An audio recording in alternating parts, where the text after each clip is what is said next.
Discussion था ना ये तो आपका? ये हमारा डिस्कशन जो था जी। ये श्रद्धा जी से डिस्कशन था, ये इंजीनियर है। ओ, उनकी आवाज जो है रिटायर्ड अधिकारी आईपीएस जो है दिल्ली से एसएस चौहान है। हाँ, मैंने उनको भी भेजा था किशोर स्मृति बालाघाट, बहुत सारे लोगों को मैंने आपके जो है जो हाँ, ऑडियो के वॉइस रिकॉर्डिंग जो भी आपके विशेष चीजें आती हैं, हाँ। मैं अपने फादर से जुड़े हुए आईपीएसओ की लॉबी में भी आपके उन कार्यक्रमों को भेजता हूँ, है ना? अच्छा, गुड। है ना? तो मुझे ऐसा लगा कि ऐसे चौहान साहब के साथ ही बात होती है, और मैंने उनको बोला था उसमें कि आप जरूर सर से एक बार डिस्कशन कीजिए।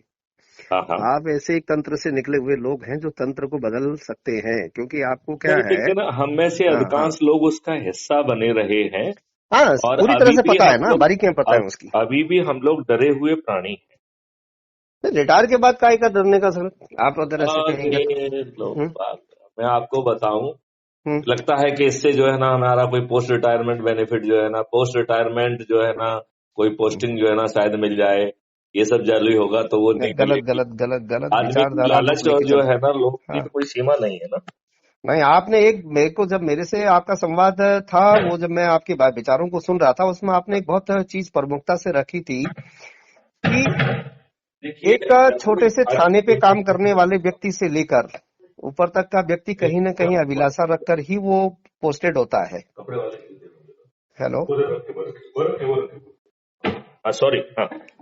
जी, थाने पे कांस्टेबल भी वो किसी न किसी रेफरेंस पे या रेफरल होता है, राजनीतिक रेफरल होता है, और वो कहीं ना कहीं उसी लालसा में जो है वो अपना कार्य करता है। ये आपने मुझे जरूर बताया था, और ये बात हकीकत है।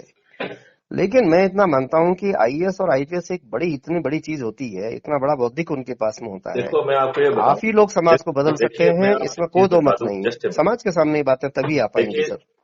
शर्मा जी, एक चीज मैं आपको बताऊं, एक जी। चीज आप बहुत अच्छे ढंग से समझ लीजिए हाँ, कि जो विद्वान लोग यूपीएससी से होके आए हैं उन्हें भी इतिहास नहीं मालूम है। नहीं मालूम है ना। तो वो हमने तो वही बात कहते हैं जो उन्होंने पढ़ी है और जो बिल्कुल उन्होंने बिल्कुल ठीक कॉम्पिटिटिव बात है एग्जामिनेशन में लिखी हुई है। मैं तो इस जी। बात को रिकॉर्ड पे कह रहा हूं कि मुझे यही नहीं मालूम था कि आर्टिकल 35